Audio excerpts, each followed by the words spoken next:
Pak Oni nih. Pak Oni jelas etika boleh didefinisikan apa Pak? Menurut Bapak nih etika nih. Etika definisinya menurut Pak Uni apa nih? Kan Iya, saya Pak. belajar ngajar persepsinya sama dulu kan. Etika itu apa gitu kan ya Pak? Etika mungkin Pak, kalau kita melihat mungkin berasal dari bahasa Yunani ethos ya mungkin Pak. Artinya kebiasaan mungkin, perilaku seseorang. Yang lain setuju ya? Bahwa etika itu berasal dari kata Yunani etikos yang memiliki arti kebiasaan atau suasana luhur batin dalam melakukan perbuatan gitu ya Pak, Bapak Ibu. Jadi ya etika arti suasana luhur batin dalam melakukan perbuatan. Mungkin ada juga terminologi lain yang sering dipakai dan mirip dengan etika, yaitu etos, yang memiliki makna semangat batin. Sedangkan istilah etiket adat. Jadi di sini ada perbedaan antara etika, etos, etiket. Maaf Pak, ya. PowerPoint-nya nggak bisa di-share Pak. Ini saya belum dengan etika, yakni moral. Itu berasal dari bahasa Latin, dari bahasa Sanskerta. Sehingga keempatnya sama, kita singkat menjadi emas ya. Itu etika, moral, akhlak, dan susila. Itu sama-sama arti etika mungkin ya, hanya beda lain bahasa gitu. Jadi etika, etos, dan etikanya digarami oleh keyakinan yang dianutnya, serta lingkungan sosial, budaya, ekosistem, dan lingkungan fisiknya. Fungsi utama dari pengetahuan baik jahat yakni kitab suci. Jadi dasarnya kitab suci itu untuk sebagai acuan kita mengetahui baik dan jahat, benar salah, semua dari kitab suci, serta tradisi keagamaan yang dianut oleh manusia. Etika, moral, akhlak, hakikatnya merupakan gaung suara nurani luhur yang berdasar pada keyakinan luhur manusia untuk melahirkan sikap, perilaku, dan perbuatan yang baik, benar, dan tepat, salah, dan tidak tepat. Emas inilah yang membedakan manusia dengan hewan. Emas ini akan berkembang sesuai konteks pemahaman, peradaban, dan perkembangan zaman. Etika sendiri merupakan tiap agama biasanya memiliki 3 core, 3 inti keberagamaan, yaitu 1 mistis. Biasa mistis, ritus, dan etis. Mistis sendiri mungkin digambarkan hubungan, saya di sini etika merupakan 1 inti keberagaman manusia. Tiap agama biasanya memiliki 3 inti keberagaman, yaitu mistis, ritus, dan etis.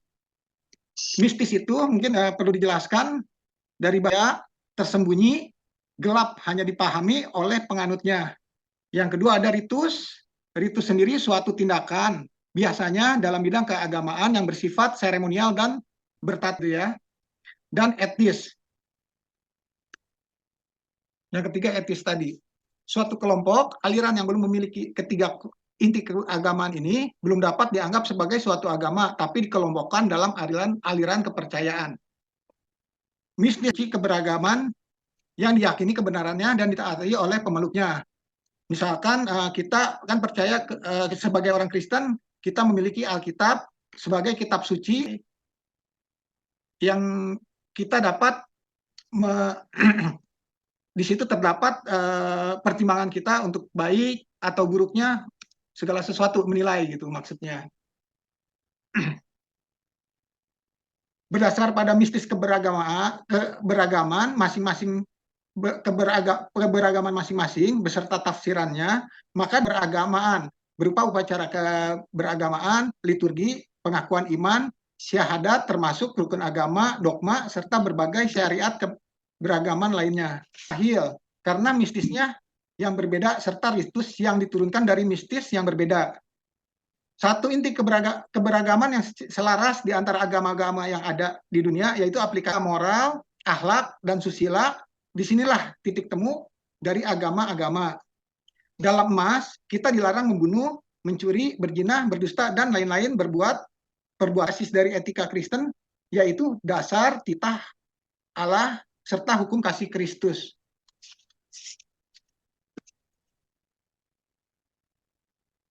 Dalam mengamalkan etika, dikenal ada 3 pola pengamalan etik berikut.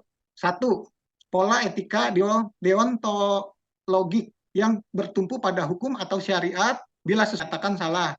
Yang kedua, pola etika teologik yang meyakini bahwa bila tujuan baik, maka berbagai cara untuk mencapai ini kelihatan menghalalkan cara dan dapat terjebak ke sifat hedonistik. Ada tujuan yang baik dan ada tujuan yang buruk, yang jahat. Yang ketiga, pola etika kontekstual yang cenderung melihat perbuatan boleh bersifat tepat ataupun tidak tepat. Nah, untuk etika terapan tadi ya yang saya maksud etika umum ya. Ini untuk etika terapan di sini manusia itu diciptakan serupa dan segambar dengan Allah. Jadi manusia menjadi makhluk yang etis, di mana manusia adalah makhluk yang memiliki nalar untuk mempertimbangkan apa yang baik dan yang buruk. Manusia bertanggung jawab untuk mengambil keputusan atau tidak kesesuaian dengan pertimbangan-pertimbangan etisnya. Jelaskan pada pertimbangan nalar etis. Nah, ini untuk pertimbangan nalar etis seseorang merupakan fondasi dari kehidupannya.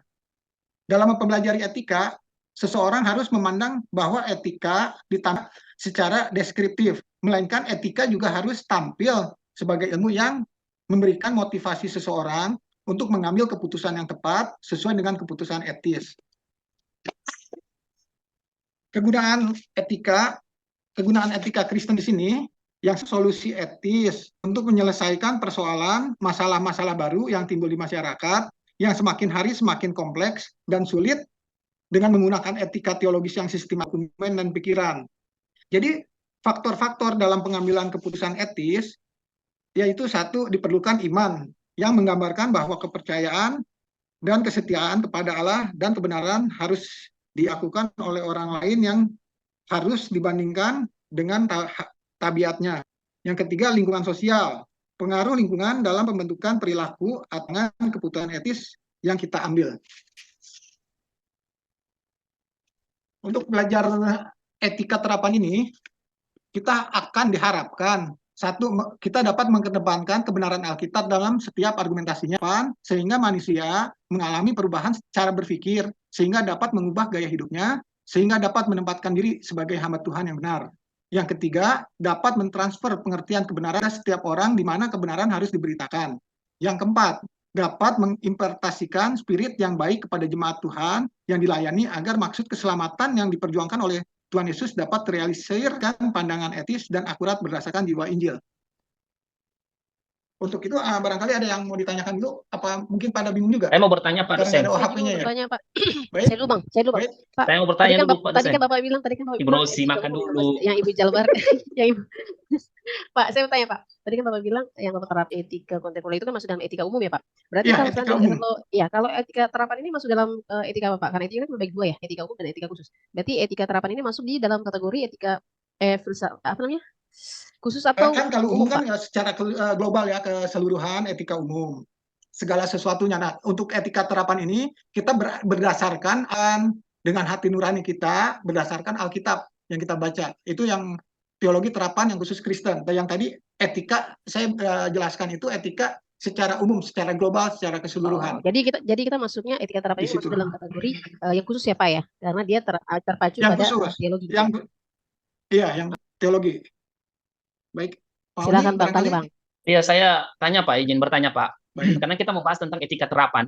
Kita juga membahas tentang etika Kristen, bahkan semalam baru selesai membahas tentang filsafat aksiologi, etika. Nah, sebenarnya sudah membahas tentang etika Kristen, etika dalam sudut filsafat aksiologi. Sebenarnya arahnya dari etika terapan ini kemana, Pak? Apa bedanya dengan etika terapan? Kalau menurut saya, etika terapan itu kan segala sesuatu yang sesuai dengan keadaan perkembangan zaman. Perkembangan zaman yang tidak ada di Alkitab kan seperti tadi kan. Ini kan maksud saya untuk kremasi, contohnya kremasi. Di situ kan ada perdebatan Pak antar gereja. Kan selama ini ada yang boleh atau tidak boleh dikremasi, kan di situ ada bahan perdebatan di situ Pak. Nah, yang disebut etika terapan itu, nah kita sebagai teolog kita tahu di situ bagaimana berdasarkan Alkitab sebenarnya kremasi itu boleh atau tidak gitu. Jadi etika terapannya di situ di mana Pak? Contoh nih, Pendeta Senduk membahas tentang kremasi di dalam gereja karismatik atau pentakostal itu tidak diizinkan dari sudut pandang etika terapan. Di mana letaknya itu Pak? Etika terapan? Nah kita yang di etika terapan itu kan yang kontroversi itu kita menurut hati nurani kita berdasarkan Alkitab. Nah, itu baik atau tidak gitu, boleh atau tidak yang dilakukan Jadi itu, kalau Pak. contohnya belajar etika itu sebenarnya tidak merujuk kepada etika terapan juga, Pak. Karena saya masih ambiguitas melihat ini, Pak. Antara bukankah kalau kita membahas etika Kristen dia akan merujuk kepada suatu tindakan kita boleh atau tidak. Iya, Itu yang mau saya karena saya bingung, Pak. baik. Kan etika Kristen kan segala sesuatu yang berdasarkan yang kita udah etika Kristen itu yang kita udah ayat-ayat di Alkitab di situ sudah dijelaskan kan gitu ya Pak ya. Nah, kita etika terapan itu sebenarnya kira-kira yang dengan berkembangnya zaman yang tidak ada di Alkitab itu, yang tidak ada di Alkitab selalu mengikuti perkembangan zaman. Meskipun bukunya buku lama kan gitu ya Pak ya, tapi selalu mengikuti perkembangan zaman di situ. Nah, kita etika terapan itu mungkin kurang lebih begitu. Ada yang nyebutnya begitu. Jadi yang tadinya nggak ada di Alkitab kan kira-kira baik nggak dilakukan gitu Pak. Bagaimana ini menurut kita nih di sini? Yang seperti tadi kan kremasi, kan orang dulu nggak ada yang dikremasi ya Pak. Mereka Ya. dikubur ya. Ya, nah untuk kan tanah makin sempit gitu Pak, udah nggak ada lahan lagi untuk kubur. Maka itu kan ada yang bilang, oh itu nggak boleh dikremasi karena itu tidak sesuai dengan Alkitab, tidak sesuai dengan Alkitabiah.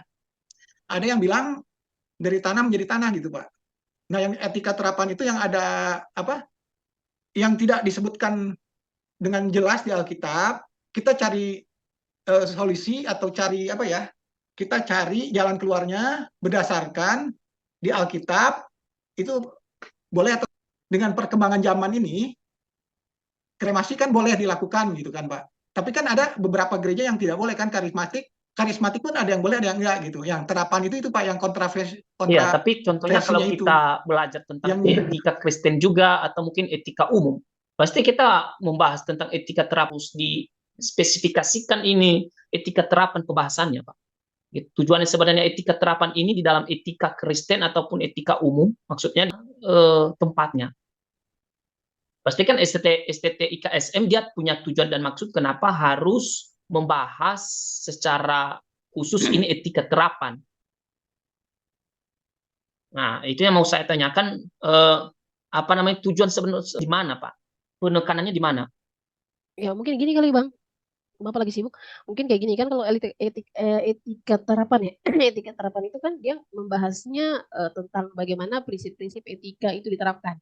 Jadi Iya, mungkin karena ya memang mungkin etika ya, terapan itu mungkin kan aja sih, etika ya namanya praktis mahasiswa yang ya. harus dilaksanakan gitu, nyata sehari-hari gitu. Ya betul.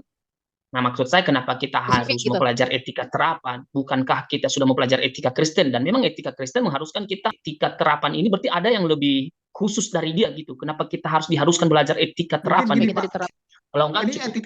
di sini saya mata kuliah etika terapan ini itu fungsinya salah satunya menemukan kesimpulan etis dari premis normatif ke premis faktual. Di situ dihasilkan menjadi alat untuk menunjukkan, mewujudkan apa yang dikehendaki Tuhan dan etis yang bersifat normatif dan secara akurat. Berarti maksudnya itu etika terapan ini lebih dari pembahasan dari etika deduktif ke induktif, Pak ya. Jadi etika dari luar itu terus kita coba kaji atau kita lihat di dalam arti seperti Kurang apa. lebih begitu ya Pak ya. Jadi secara global mungkin kan etika Kristen kan Iya. globalnya gitu ya Pak ya. Nah, kita ada kasus-kasus tertentu, kita tarik satu itu, jadi yang baru nih Pak, yang di Alkitab tidak itu baru, tapi kita khusus karena kita udah belajar etika, Pak, etika Kristen, jadi begitu ada hal baru yang tidak, nah disitulah yang disebut etika terapan itu Pak. Oh, saya pikir tadi Pak, etika terapan itu apa yang Alkitab ajarkan kita itu diharuskan kita untuk melakukan. Saya tanya ke Bapak dosen gitu, karena saya masih bingung gitu. Itu tujuan saya tadi, saya pikir itu tadi apa yang diajarkan Alkitab, apa yang kita baca, kita lihat itu gitu. Dan sehingga nilai-nilai kekristenan itu bisa terpancar kepada orang-orang di sekitar kita. Konsep saya tadi begitu, rupanya beda dari pembahasan izin Pak, gitu. Ya. Ya, kalau yang seperti yang Bapak sampaikan tadi Ya. itu, kalau Bapak hanya mengacu implementasi etika terapan ini kepada kekristenan, menurut saya itu baca juga dalam salah satu buku Applied Ethic ini dikatakan di situ bahwa etika terapan adalah penggabungan etika khusus dan etika umum, tapi dia lebih spesifiknya begini. Dia melakukan pendekatan multidisipliner dan kasuistik. Apa itu multidisipliner? Multidisipliner yang menggunakan berbagai sudut pandang banyak ilmu yang relevan tentang etis, tentang etika. Nah, apa itu kasuistik? Kasuistik, kasuistik itu adalah penelitian sebab-sebab dari masalah etika itu tadi, Pak. Jadi multidisipliner dan dicari mengapa ini bisa terjadi seperti itu. Jadi ada sebab-sebabnya. Kenapa ini jadi seperti itu? Nah, seperti contoh yang kita katakan misalnya hukuman mati. Nah, kenapa harus ada hukuman mati? Nah, dia dilihat dari berbagai. Nah, menurut Alkitab bagaimana? Menurut para ahli bagaimana? Boleh tidak hukuman mati? Nah, jadi dari situ saya mengambil kesimpulan etika terapan itu tidak hanya dipandang sebagai disiplin ilmu. Ini kan etika, betul kan? Benar, benar, Pak. Nah, jadi etika terapan ini adalah sesuatu yang lebih luas lagi dilihat, bukan hanya dari ilmu filsafatnya saja, tapi dari ilmu-ilmu yang lainnya juga. Nah, itu yang dia tidak hanya khusus dari disiplin ilmu, misalnya kesehatan, ilmu sosial, tapi dari semua disiplin ilmu itu dicari pemecahan masalahnya bagaimana gitu, sehingga nanti akan mendapatkan sebuah win-win solution. Nah, tapi semuanya kembali kalau menurut saya kepada keputusan. Nah, kan tidak ada standar baku yang menetapkan sebuah etika itu kecuali etika profesi. Nah, itu ada standarnya yang sudah dibakukan. Kalau etika hidup dalam kemasyarakatan itu menurut saya, Pak. Kemarin itu kita sudah bahas itu dalam mata kuliah filsafat ilmu. Baik, terima kasih Pak Rafin informasinya. Yang tadi mungkin yang ditanyakan dengan Pak Uni ada hubungannya ke situ umum, tapi tadi saya bahasnya kita sebagai orang Kristen kan acuannya tetap ada berbagai macam pandangan sudut yang sedang berkembang gitu ya Pak. Betul kan begitu ya Pak Rafin Ya, ya betul, Pak. maksudnya. Begitu juga Pak Uni. Jadi mungkin kita terapan itu umum, tapi etika yang ada secara alkitabiah gitu. Bagaimana Pak Oni? Barangkali cukup jelas apa cukup tambah bingung? Ya, kira-kira begitulah Pak, sedikit mengerti Pak. Nanti mungkin berjalannya waktu pasti dipelajari lagi. Iya, saya juga sama-sama belajar. Terima kasih juga Pak Rafin. Menurut saya begini, Pak Slamet, Ya, etika Pak. etika terapan yang mungkin lebih tepatnya yang Bapak sampaikan bukan hanya kalau tadi yang saya katakan pendekatan etika terapan itu ada pendekatan etika umum dan etika bisa terpisahkan untuk etika terapan ini. Nah, pendekatan etika umum dan etika khusus ini itu tidak hanya berdasarkan bagaimana perspektif Alkitabiah, tetapi juga seperti yang saya katakan itu pendekatannya multidisipliner. Tadi kan Bapak ada singgung untuk tugas makalah kita ya kan. Bagaimana pendapat pakar hukum, bagaimana perspektif dan tadi nangkapnya begitu. Oh, berarti etika terapan ini bukan saja hanya dari perspektif Alkitabiah, tapi ada perspektif pakar hukum atau perspektif ahli filsafat tentang sebuah kasus atau masalah yang terjadi dalam hidup bermasyarakat. Itu kan, Pak? Nah, jadi semakin mengerti bahwa etika Kristen kemudian masuk kepada etika terapan, berarti etika Kristen yang dulu kita pelajari ini semakin berkembang pemahaman kita tentang etika, bukan saja dari perspektif, mungkin saja dari bidang ilmu, contohnya sospol, sosial politik, bagaimana itunya pandangan mereka, atau dari bidang ilmu kesehatan, bagaimana, itu kan banyak kasus. Nah, ada satu lagi yang saya baca dalam satu, ternyata banyak ininya Pak, banyak cabangnya Pak. Itu ada lagi yang namanya bioetik, itu bioetika. Nah, itu lebih spesifik lagi Pak. Ya baik Pak, terima kasih. Mungkin yang lain Pak Ones ada yang masih mengganjal? Ya, kira-kira itu aja lah tadi Pak. Saya hanya karena kalau saya sendiri nggak tahu dasarnya apa itu etika terapan, maka saya nggak bisa memahami seterusnya. Jadi saya tahu dulu dasarnya dulu. Kalau saya udah tahu dasarnya, maka saya bisa memahami menurut pemikiran saya. Tapi etika terapan gitu, supaya saya bisa membedakan dari etika Kristen, etika umum, atau etika-etika lain gitu. Kan di dalam filsafat pun dibahas etika. Baru semalam kami selesai.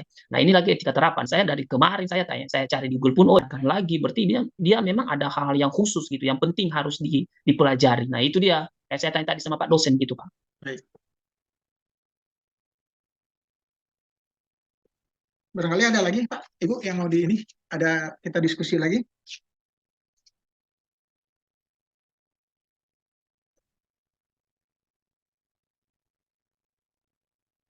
Ibu, bagaimana Ibu Nin? Barangkali jelas apa tambah bingung?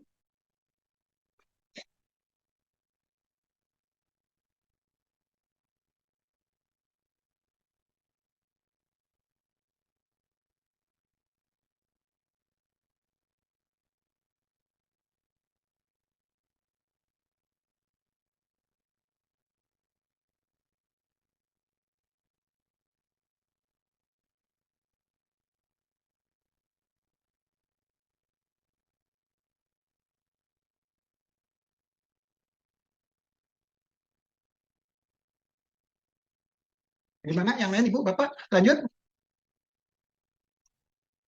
Lanjut mungkin Pak, mereka lagi hening cita Pak.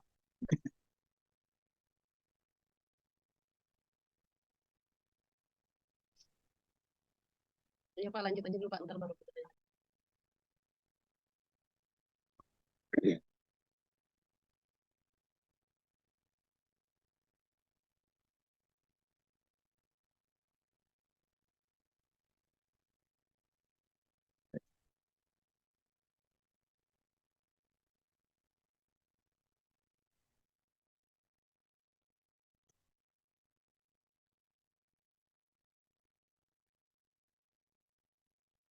Tapi Pak, saya mau bertanya Pak, Baik, baik.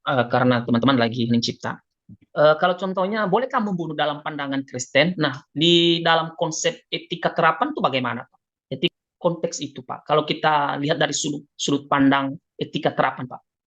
Hukuman mati tadi Pak. Ya, bolehkah orang Kristen membunuh gitu? Nah, kalau dikaji dari sudut pandang etika terapan, dia ada di mana itu sebenarnya? Hukuman mati itu di dalam etika gitu Pak, di etika Bukan, terapan ada di mana? bukan hukuman mati, Pak. Bolehkah orang Kristen membunuh? Nah, sekarang kita tinjau dari sudut pandang etika terapan, dia ada di mana di situ? Apa dia, Pak? Yang tadi disebutkan kan Pak, kita sebagai orang Kristen di situ kan ada dasar kita kan dasar apa ya 10 perintah Allah di situ kan tidak boleh membunuh Pak. Tapi kenyataannya Iya. kan ada hukuman mati itu kan Pak. Ya, boleh nggak? Kan waktu dulu kalau ada di zaman dulu sendiri begitu ada ini kan ada hukum rajam Nah, juga di dari situ Pak. sudut etika terapan itu seperti apa, Pak? Nah, untuk zaman sekarang ini kira-kira membunuh itu menurut ahli kan tadi yang disebutkan Pak Rafin tidak kan seharusnya kan tidak boleh membunuh ya Pak.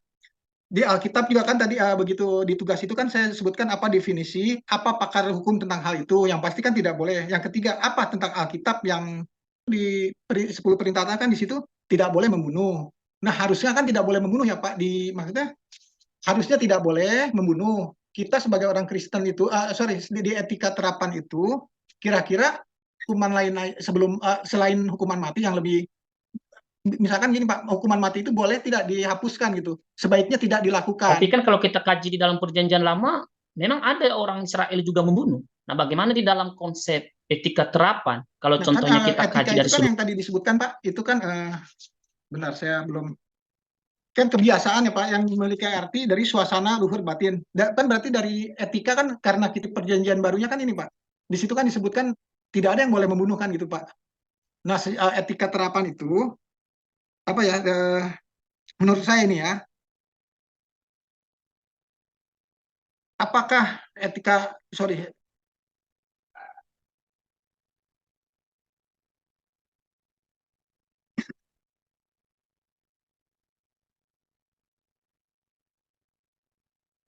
jadi etika terapan itu menurut saya Pak, barangkali kalau nggak keliru ya Pak ya, yang tadi di ini takutnya saya salah juga, itu kebiasaan yang sekarang, gimana saya sebenarnya, kebiasaan, sorry, perilaku saat ini mungkin ya, situasional gitu Pak, adanya, sorry Pak, tadi saya kurang ini, bagaimana Iya, Pak, sorry, kan kita Pak Oni, melihat sorry, bahwa bisa tadi diulang Pak? dilarang membunuh. Bahkan Bapak berkata tadi, sebenarnya nggak boleh membunuh. Nah, kalau kita, karena memang Allah Iya. mengatakan dilarang membunuh. Nah, bagaimana kalau contohnya kita dipilih Allah, mereka bisa membunuh. Nah, kalau kita kaji di dalam sudut pandang etika terapan, itu sebenarnya seperti apa, Pak? Di mana tempat etika terapan di situ, Pak?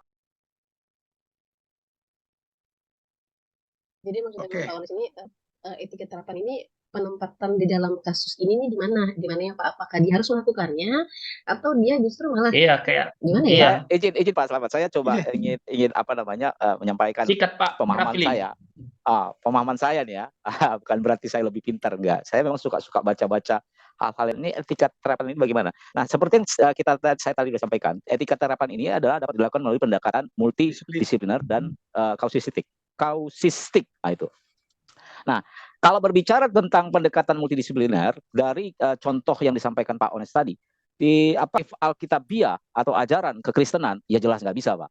Tapi dalam kasuistik tertentu dan dilakukan pendekatan multidisipliner, ini dikaji lagi, Pak Ones.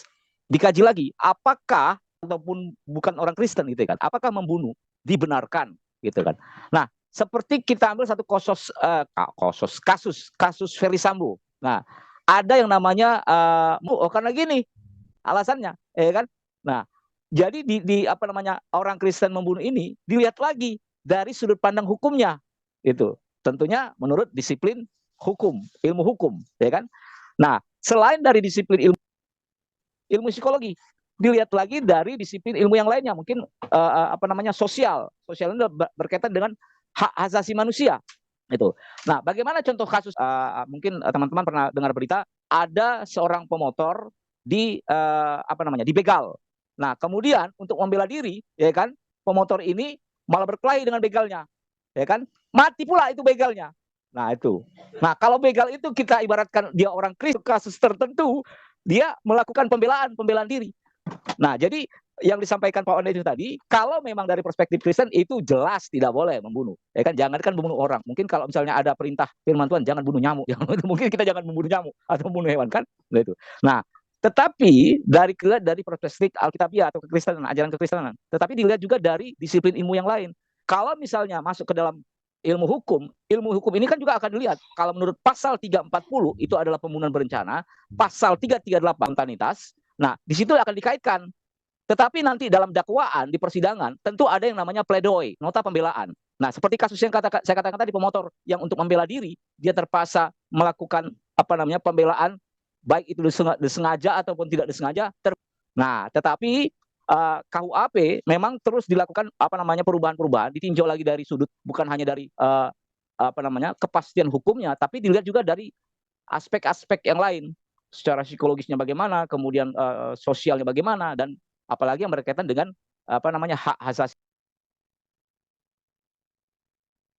Jadi mungkin dari terminologi Bapak sendiri terhadap etika terapan ini seperti apa, Pak dosen? Supaya mungkin kami bisa menjadikan itu sebagai landasan kan untuk berpikir itu. Karena kami ini kayak ada di tengah lautan, belum sampai ke darat, belum juga sampai memberikan kami satu terminologi terhadap etika terapan ini, Pak. Supaya kami bisa, dari situlah nanti kami bisa beranjak, bisa mengembangkan gitu. Baik, mungkin nanti saya ini ya Pak, beneran saya belum menemukan. Saya akan segera saya akan coba jawab. Boleh nanti Pak kasih saya waktu karena saya belum ada jawabannya nih untuk Baik, Pak, terminologi siap. etika terapan ini nih. Mohon maaf ya Pak, karena saya juga tadi saya singgung ini baru pertama kali saya langsung dengan mata kuliah ngajar gitu, baru pertama kali saya mengajar nih, jadi sedikit grogi juga, sedikit yang sedikit ini juga sedikit gugup lah gitu ya. Nanti yang terminologinya ini saya akan cari, nanti saya akan beri jawaban. Mungkin kasih saya waktu Senin kali Ya, ya Pak Pak. dosen, siap. Mungkin saya Mohon coba maaf tuh nih, jawab Pak, ya. Kalau ini mungkin maksud contohnya itu seperti etika kedokteran atau etika politik, etika bisnis, etika kayak gitu kali ya Bang Onis. Ya maksud Bang Onis. Aku suka-suka aku langsung panggil abang, Apa, kayak panggil Bu? kakak, suka-suka lah. Begitu kan? Bukan, Onis, terminologinya loh. Terminologi dari etika terapan ini sebagai kan kalau kita contohnya baik dari pendapat ahli maupun dari pendapat dosen, kita untuk memahami lebih luas itu etika terapan. Kalau kita tidak punya dasar yang mantap, ya kita kayak bingung gitu. Kemana kita akan terbang gitu.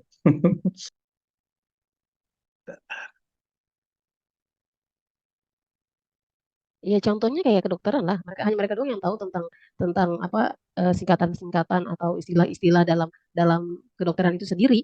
Ya kalau misalkan contohnya dari etika terapan, ya mungkin ada satu kalimat-kalimat yang bisa mengungkit kita untuk berpikir lebih psikis lebih ini lagi kali ya. Atau Parafin mungkin ada gini, contohnya? mungkin lebih sederhana, coba kita apa namanya kita pahami bersama-sama. Saya juga lagi dalam tahap berpikir ini, filsafat saya kembali. Jadi kalau menurut pemahaman saya, etika terapan ini terminologinya adalah begini. Ketika ada suatu masalah etika di lingkungan masyarakat, baik juga di lingkungan instansi, ya kan? Karena di instansi juga itu ada masalah etika, yaitu etika profesi, ya kan? Nah, jadi ketika ada masalah untuk menyelesaikan masalah etika ini, dilakukan pendekatan dengan menggunakan berbagai sudut pandang banyak ilmu yang relevan. Seperti yang saya katakan tadi, bisa dilihat dari sudut pandang ilmu hukumnya, bisa dilihat dari sudut pandang ilmu psikologinya, teologinya. Kalau dalam hal ini adalah teologi Kristen, seperti itu. Nah, jadi etika terapan itu ketika ada satu masalah etika, ya kan, apapun itu etika, baik itu di gereja di mana segala macam, tetapi dia tidak hanya bisa dilihat dari sudut pandang satu bidang ilmu dilihat. Terlepas nanti apa namanya judgement-nya adalah atau apa dibilang lebih tepatnya tolak ukurnya benar salahnya tidak itu dikembalikan kepada dari sudut pandang banyak ilmu itu tadi. Kalau dari sudut pandang Ones tadi itu bolehkah orang Kristen membunuh? Ya jelas nggak bisa. Itu hanya dari sudut pandang perspektif Alkitab atau teologi kekristenan. Nah, nggak tahu yang lain, ya kan? Ilmu hukum jelas sudah ada di pasal 10. Nah, bagaimana dengan ilmu psikologinya? Bagaimana dengan ilmu bagaimana perspektif dari ilmu sosiologinya gitu dan ilmu-ilmu yang lain kalau memang ada ya berkaitan dengan etika. Mungkin Pak Rafilin, saya bisa nyimak berarti mungkin etika terapan ini kita bisa memberikan terminologi secara sederhana mungkin adalah itu di dalam segala bidang kehidupan ya Pak ya. Betul Jadi sekali. bagaimana menerapkan etika Kristen di bidang hukum, di bidang kedokteran, bagaimana etika Kristen di bidang kedokteran, bagaimana etika Kristen guru, dosen.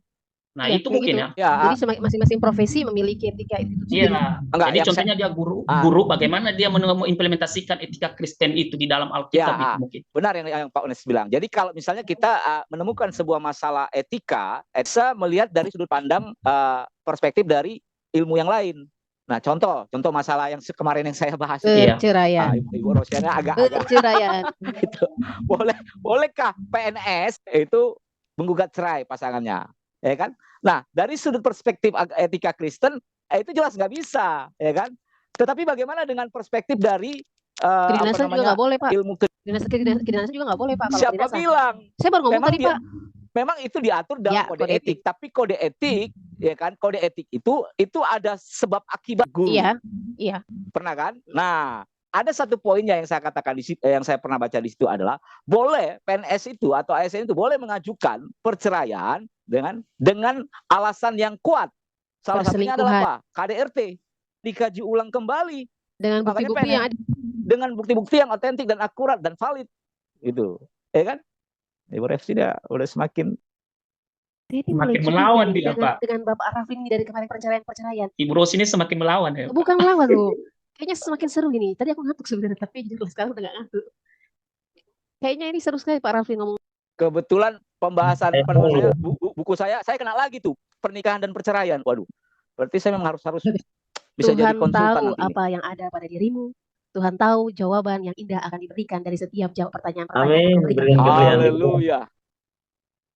Pak Raflin ini sukanya membahas perceraian. Asal jangan sampai saya hanya yang lupa Ibu. Kayak tadi bilangnya haleluya Pak, jadi saya bilang asal jangan sampai haleluya. Oh. Ada apa dengan perceraian ini Bapak Ibu? Kayaknya belum selesai dibahas nih. Lanjut Pak. Menurut Pak Eras nih Pak, bukunya Pak Eras saya baca itu nanti di Google Drive juga saya ada nih Pak, ada buku etika terapan diktat dari Pak Eras. Nanti saya ada di Google ya, nanti Bapak bisa baca mungkin di situ. Itu faktor di halaman 26 nih Pak. Mungkin berangkat dari kesadaran menurut Pak Eras nih Pak. Etika terapan berangkat dari kesadaran berkembangnya berbagai masalah pelik di dunia modern dan serius. Jadi di sini pentingnya etika terapan disadari ketika berbagai persoalan hidup manusia dengan kompleksitasnya bereskalasi sehingga membutuhkan solusi dari setiap pelaku yang terlibat di dalamnya, Pak. Ini pernyataan Pak Erastus nih, Pak. Jadi kalau disimpulkan gimana, Pak? Ini di sini yang tadi ya mungkin kata-katanya nih, Bu. Munculnya etika terapan berangkat dari kesadaran berkembangnya berbagai masalah pelik di dunia modern. Serius. Pentingnya kehadiran etika terapan disadari ketika berbagai persoalan hidup manusia dengan kompleksitasnya yang bereskalasi dan pertimbangan etis yang cermat dari setiap pelaku yang terlibat di dalamnya.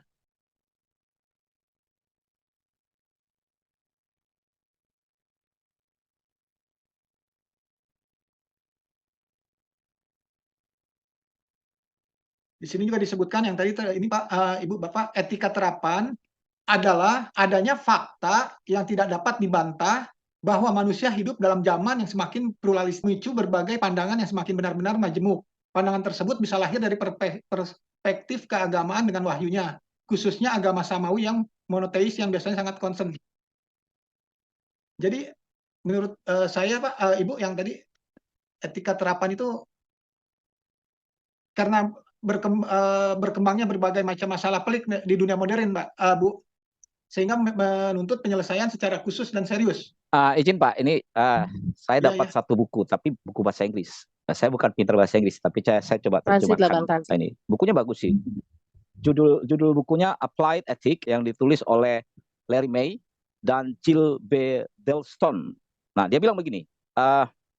Sebentar ya.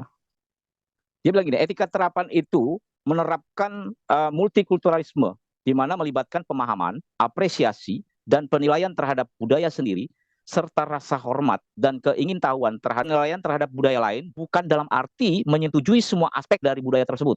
Namun, dalam upaya untuk melihat bagaimana suatu budaya dapat mengekspresikan nilai kepada anggotanya sendiri. Saya mengambil kesimpulan bahwa etika terapan itu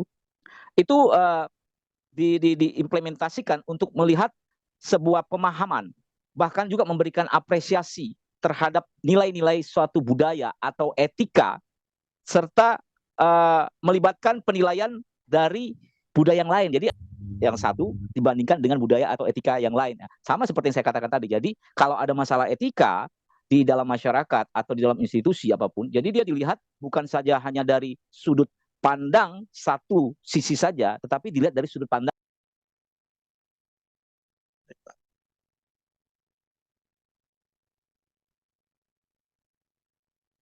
Gimana Pak Alvin? Tadi saya hilang. Tiba-tiba sinyalnya nggak bagus. Bisa Nanti saya coba share ininya, apa namanya, bukunya. Ini bukunya dalam bentuk e-book tapi bahasa Inggris. Bahasa Inggris. Nanti saya coba share, tapi saya harus ini dulu, crack dulu dia nih. Kayaknya pakai crack dia nih. Oke, terima e-booknya. kasih. Tunggu.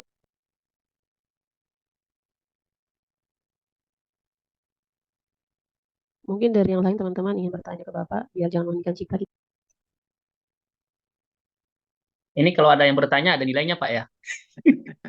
Pak Oles nih banyak nilai, yang banyak bertanya dia. Wah, Pak Raflin.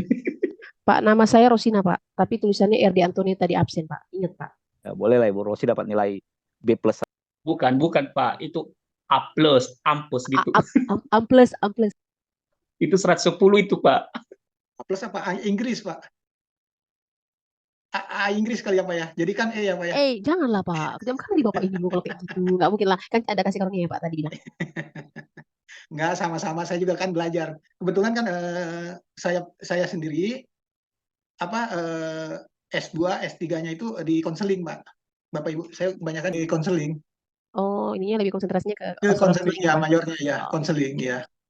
Jadi agak sedikit ini kurang. Berarti lebih akrab dengan face to face ya Pak ya? Maksudnya empat mata. Nggak boleh, justru di konseling nggak boleh empat mata. Yang melihat kan empat mata. Nggak, harus ada pendamping biasa. Iya Pak. Ya pasti pendamping Pak. Nggak mungkin kalau perempuan sama lagi. Ibu Rosi itu pura-pura ini aja ya. Gimana? Kemarin baru. Aku memancing Bapak, halo Pak Raflin. Kita dari kemarin itu selalu begitu. Jangan pancing Pak Raflin lah, Ibu. Orang kerja Bapak itu mancing juga kok.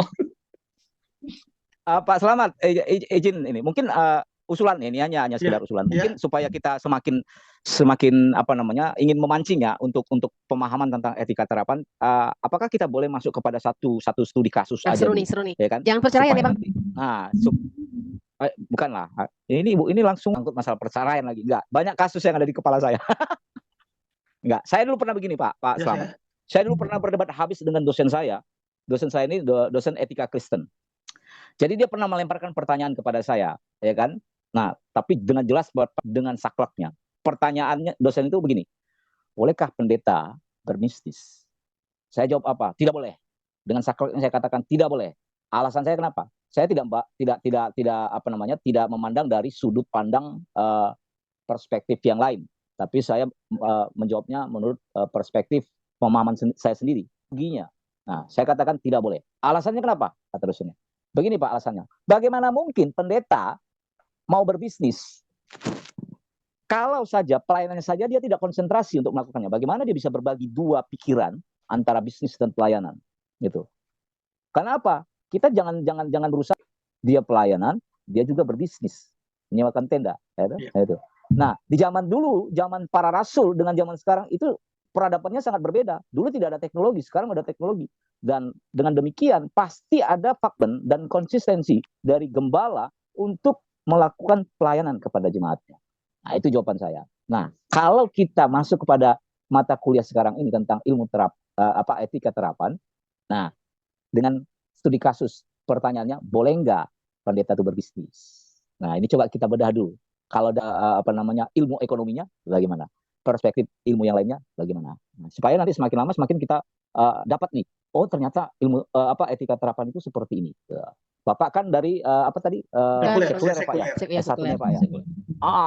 Itu saya lebih tertarik lagi dari sudut pandangmu lagi, dapat pemahaman lagi gitu. Kalau Ibu Rosena jelas dia orang teologi ya kan, dari sudut pasti dikupas tuh menurut Alkitab begini seorang gembala itu harus begini. Nah, kalau saya dua Pak, sekuler iya, dari sudut pandang pendidikan juga iya gitu. Kalau Pak Ones, saya saya juga kurang tahu. pendidikan, ekonomi, dan teologi. Kompleks lagi nih Pak Ones ini. Boleh berbagi. Kalau Pak Ones itu paket lengkap loh saya. Sama aja dengan pertanyaan, apakah pendeta boleh berpolitik? Tahun 2000 sekian itu kalau nggak salah banyak. Nah, itu.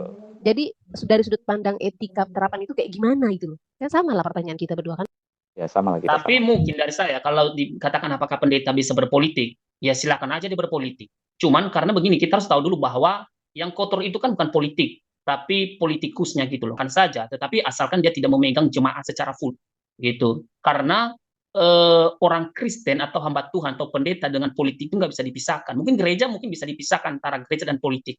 Teolog nggak bisa dipisahkan dari politik. Kenapa? Karena memang iman Kristen itu ada di pikiran dan hati manusia. Nah, sementara juga politik ada juga di pikiran dan di hati manusia.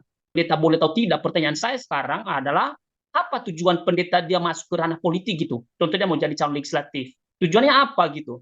Kalau dia contohnya berpolitik untuk ada yang jadi DPR kan orang-orang sekuler, narkoba juga. Nah, makanya. Jadi nggak masalah. Begitu juga contohnya dikaji dari segi yang lain. Mungkin hamba Tuhan bolehkah berbisnis? Bagi saya harus mempertanyakan untuk membantu pelayanannya, membantu jemaat, membantu misi atau orang yang sedang menginjil. Itu kan lebih bagus. Tapi saya lihat sekarang, itu pendeta, maaf nih, walaupun tidak semua, pendeta minta perpuluhan terus. Kan salah juga nggak dibantu juga penginjilan gitu. Yang ada di sana buka usaha, buka sini gitu. Nah, mobilnya banyak. Saya punya satu teman pendeta itu, dia punya mobil banyak dan rumah banyak. Perpuluhan untuk bangun gereja. Kan salah juga gitu. Ya kalau kamu buka bisnis, ya bantulah, bangunlah gereja buat jemaat, buat Tuhan. Jangan buat rumah satu orang anaknya ada 5. Rumah setiap anaknya itu 5 gitu. Mobil satu-satu gitu. Hasil dari bisnisnya. Bisnis. Saya akan tanya balik, apa tujuan pendeta berbisnis? Kalau memang itu memuliakan Tuhan, membantu jemaat, menyediakan lapangan pekerjaan bagi jemaat kan lebih bagus gitu. Bahkan kalau bisa berbisnis itu semua anugerah Tuhan di dalam pekerjaannya. Saya disuruh pendeta nggak mau saya. Lalu saya lebih suka mengajar, berbisnis. Kenapa? Dan itu tadi saya bisa Nah, masalah menginjil di mana ada orang, saya bisa menginjil gitu. Jadi mungkin begitu. Coba dulu Pak Rafli dulu atau Pak dosen. Kalau Ya, saya Pak, semakin seru. kalau sekarang sudah berubah Pak. Jadi saya sama pandangannya dengan Pak Ones. Jadi ya kalau pendeta itu mau berbisnis, ya silakan berbisnis. You know?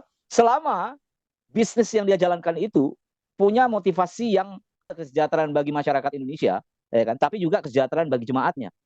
Itu. Saya setuju, ya kan? Nah, tetapi jangan pula dia berbisnis punya motivasi satu untuk dia bisa lebih populer.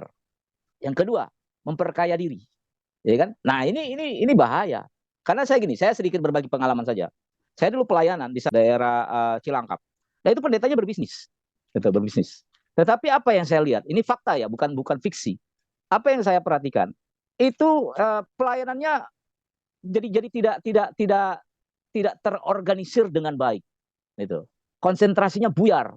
Apalagi ketika ada masuk masa, ini keuntungannya semakin merosot setiap tahun. Nah, dia mulai hitung-hitung, dia mulai peras otak. Yang dia lakukan, dia delegasikan kepada orang lain, gitu. Ya kan? Nah, ini yang menjadi dilema sebenarnya kalau pendeta yang tidak benar-benar bisa berbagi peran, gitu ya, berbagi peran. Nah, akhirnya nanti dia akan jatuh. Gitu. Saya pendeta yang berbisnis dia.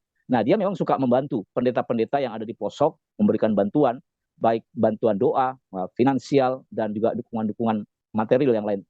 Nah, saya lihat ini memang pendeta benar-benar berbisnis, ya tujuannya tadi seperti yang dikatakan Pak Ones tadi itu. Ya. Iya, saya juga bisa kali memberikan pendapat nih Pak. Ya, saya juga setuju tuh sama Bang Ones sama Pak Rafli bahasan tadi. Tergantung kembali kepada pribadinya. Ya, silakan Bu Dina. Iya, ini kebetulan di disinggung oleh siapa tadi, Pak Raflin ya.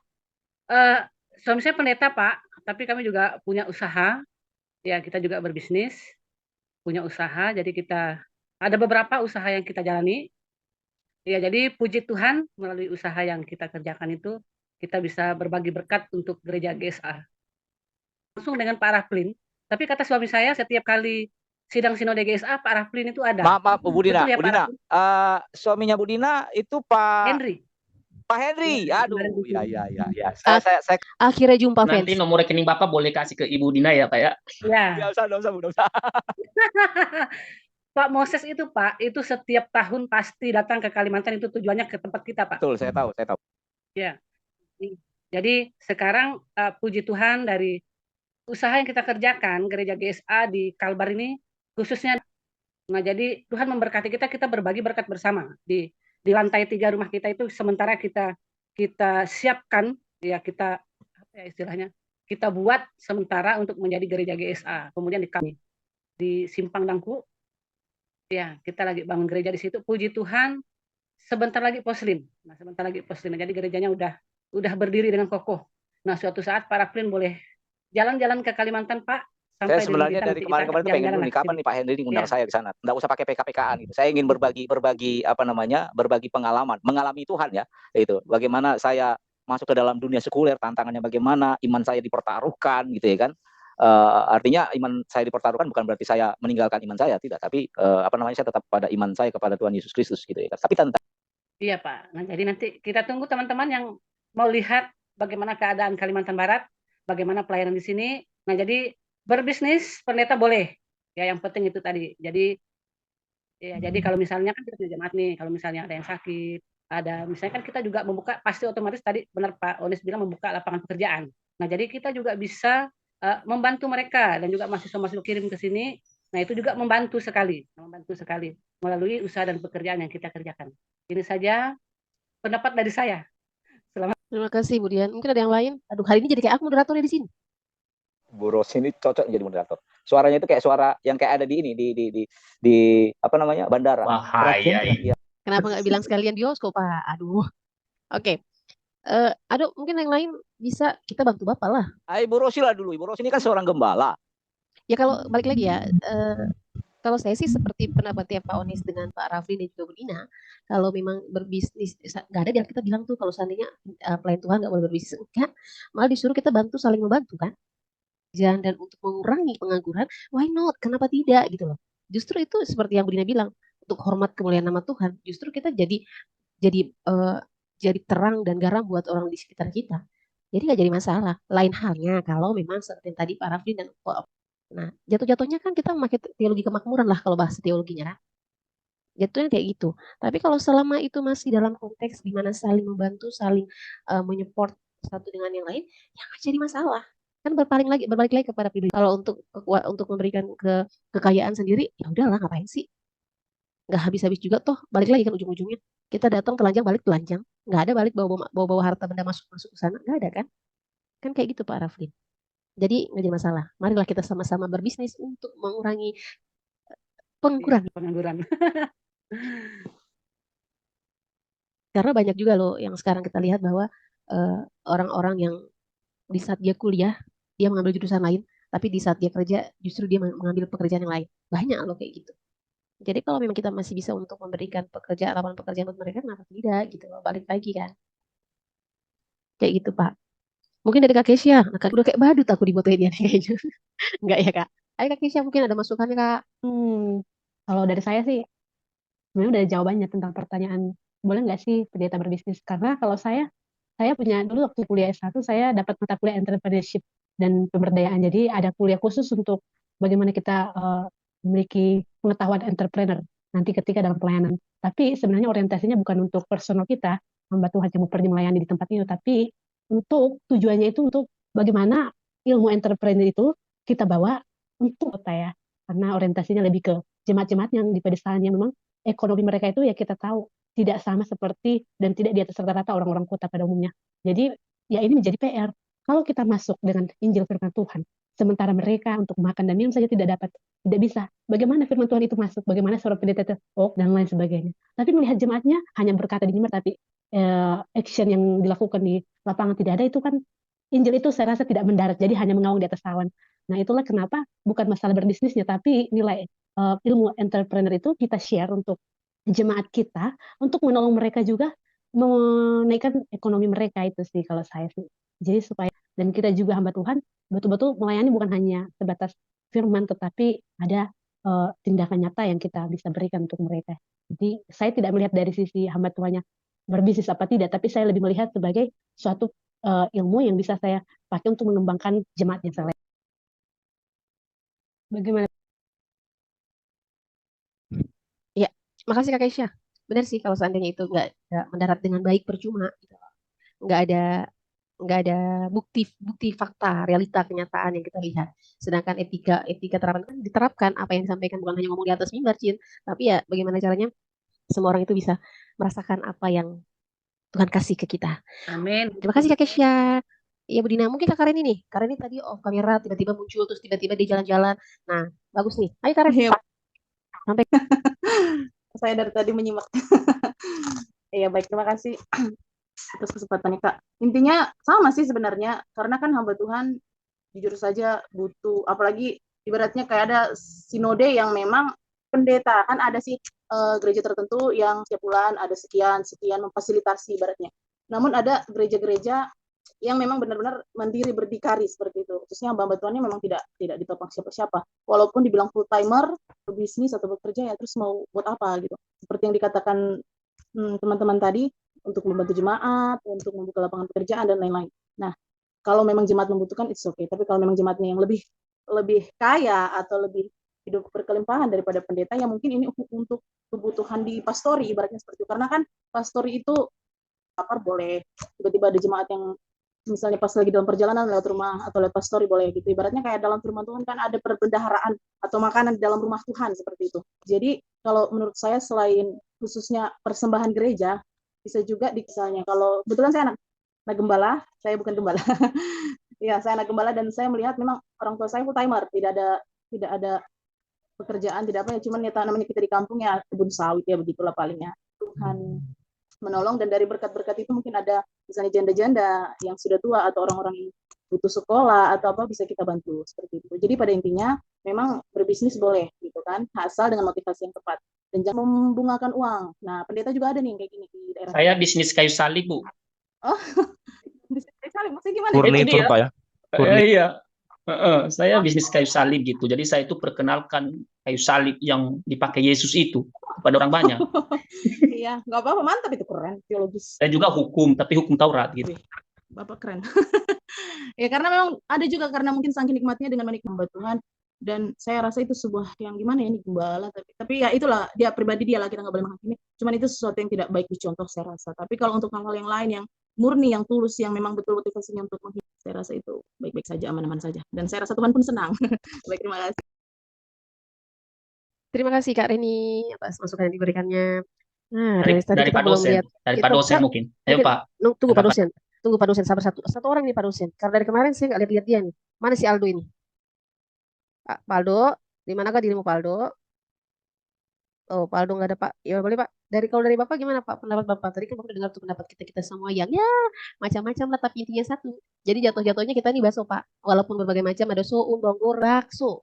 Kalau menurut Bapak kayak gimana tuh Pak dengan menanggapi pertanyaan-pertanyaan yang disampaikan oleh Pak Raflin, lalu kemudian diberikan masukan oleh Pak Ones dan juga saya dan teman-teman Mungkin lain. kalau pendapat saya nih Pak Raflin tadi disebutkan, saya sih cenderung setuju hamba Tuhan adalah untuk membiayai setiap pelayanan penggambaran Injilnya.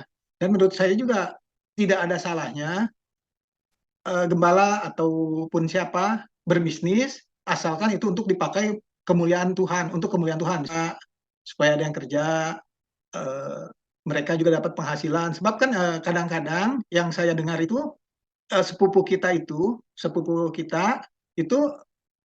mereka sistemnya pekerjaan, supaya kadang-kadang maksudnya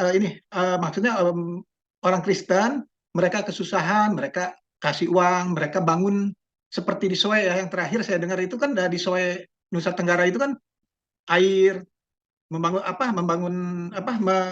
sumur pompa gitu, membuat sumur supaya ada air. Maksudnya apa? Itu kan supaya kesejahteraan masyarakat di situ dapat air sehingga mereka lebih mudah untuk didoktrin oleh sepupu kita. Nah, menurut saya kalau kita boleh saja asalkan satu untuk kemuliaan Tuhan, bukan untuk dipakai sendiri sesuai dengan Rasul Paulus tadi, Pak, Ibu.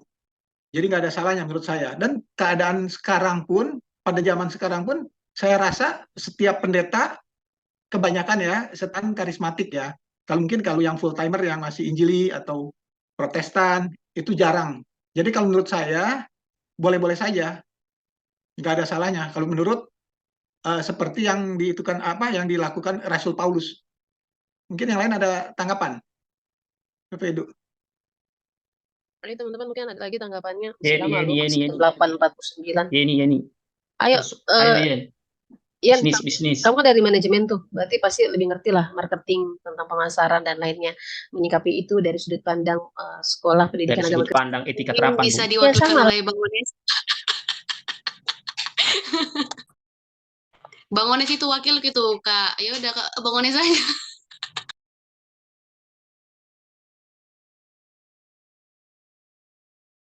Atau Kak Anggra ini tamu aku? Boleh Kak saya Anggra. menambahkan, Bu? Mungkin Ya, Pak Rafin, ada lagi Pak Rafin? Guru ini mau menambahkan Pak apa? Ya, Sorry. kalau tadi kan kita kan Oh, ya udah. membahasnya dari perspektif teologi Kristen, itu ya kan, dan juga sudah ada banyak pemaparan dulu dari perspektif disiplin ilmu yang lain. Nah, kalau saya mencoba untuk masuk kepada perspektif disiplin ilmu yang lain, saya pikir kalau kita yang orang pendeta berbisnis dari perspektif ilmu ekonomi, tentu kan pendeta ini kan ingin mendapat. Nah, keuntungan itu nanti juga yang akan dipergunakan tentunya karena dia profesinya sebagai seorang pendeta, tentu kan keuntungannya itu kan bisa digunakan baik untuk keluarganya pendeta, bisa juga untuk gereja, pelayanan, bahkan juga untuk jemaat, ilmu ekonominya. Nah, bagaimana dengan perspektif dari ilmu politiknya? Kalau berbicara tentang politik, saya pernah mengikuti seminar salah satu dosen UPH, Universitas Pelita Harapan. Dia katakan apa? Politik itu apa? Politik itu kepentingan. Dia mempunyai kepentingan dalam berbisnis. Kepentingan dia apa? Dia ingin membangun yang namanya network, kerjasama dengan banyak orang, sehingga bisnisnya ini selalu berjalan dengan lancar. Itu. Nah, kemudian bagaimana kalau kita lihat dari perspektif ilmu sosial? Nah, tentu kan pendeta ini sosial bagi banyak orang, bukan hanya bagi jemaatnya, mungkin juga bagi masyarakat, bukan saja hanya orang Kristen, tapi juga orang-orang di luar Kristen. Itu. Nah, kemudian kalau kita lihat dari ilmu disiplin ilmu yang lainnya, mungkin ada juga, tapi saya baru mencoba untuk memahami dari persoalan itu saja. Mungkin teman-teman ada bisa mau menambahkan, berbagi ini ilmu.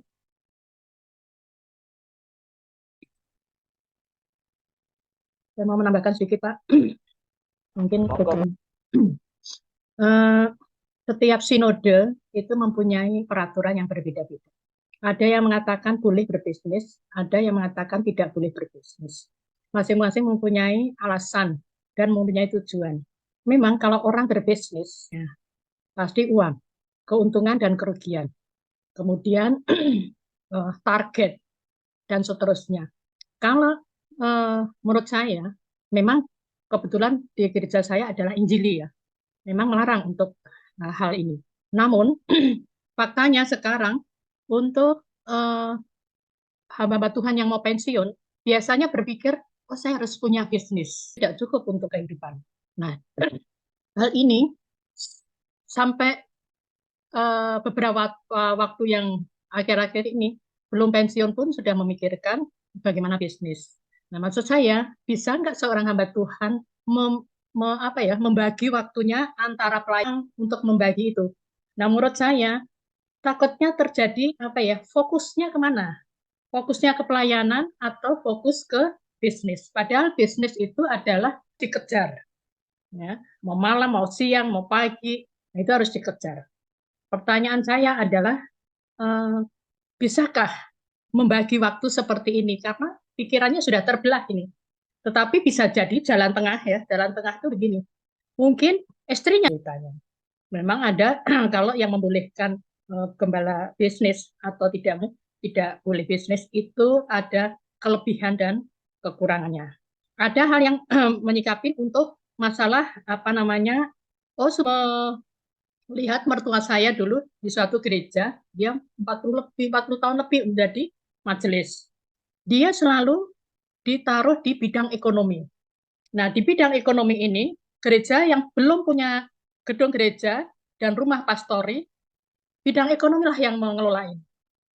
Jadi setiap dia mau menebar apa namanya bibit, gereja titip 3.000 setiap panen. Nah, hasilnya itu adalah untuk membangun gereja. Artinya kalau pendeta boleh berbisnis, nah itu harus betul-betul bisa memisahkan antara bisnis dan pelayanan. Ya, mungkin saya ada tambahan. Ini juga penting untuk kita pahami bersama-sama.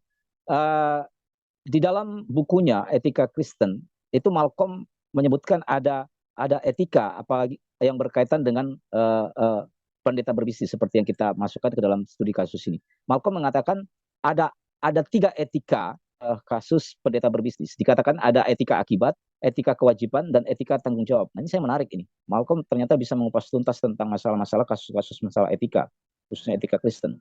Nah, Malcolm tujuan perbuatan si pendeta. Artinya apa? Berarti Malcolm menekankan dengan sebuah pertanyaan, apa sebenarnya tujuan pendeta itu berbisnis? Kalau tujuannya adalah untuk meraih keuntungan, ya kan, dan mengumpulkan harta duniawi, itu jelas bertentangan dengan pemahaman etika Kristen. Nah, kan ada etika kewajiban bagi pendeta yang berbisnis. Apa itu etika kewajiban? Yaitu etika yang mengutamakan hukum-hukum dan norma-norma Kristen. Jadi dia tidak boleh keluar dari hukum-hukum dan norma-norma kekristenan jika pendeta itu berbisnis. Nah, kemudian yang ketiga yang dikatakan Malcolm adalah etika tanggung jawab. Nah, etika tanggung jawab ini adalah dan tanggung jawab pendeta ketika dia melakukan pelayanan. Semuanya itu pertanggungjawabannya adalah yang lebih tinggi, yaitu kepada Tuhan, bukan kepada manusia.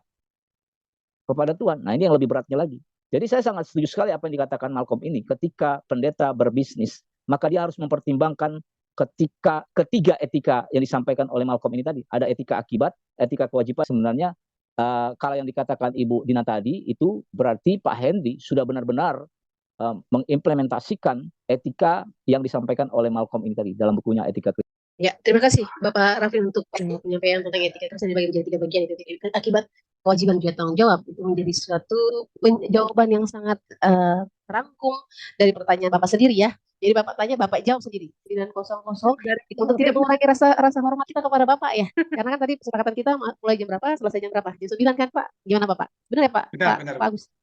Ya, pas jam 9 di laptop saya 9.00 WIB, Pak.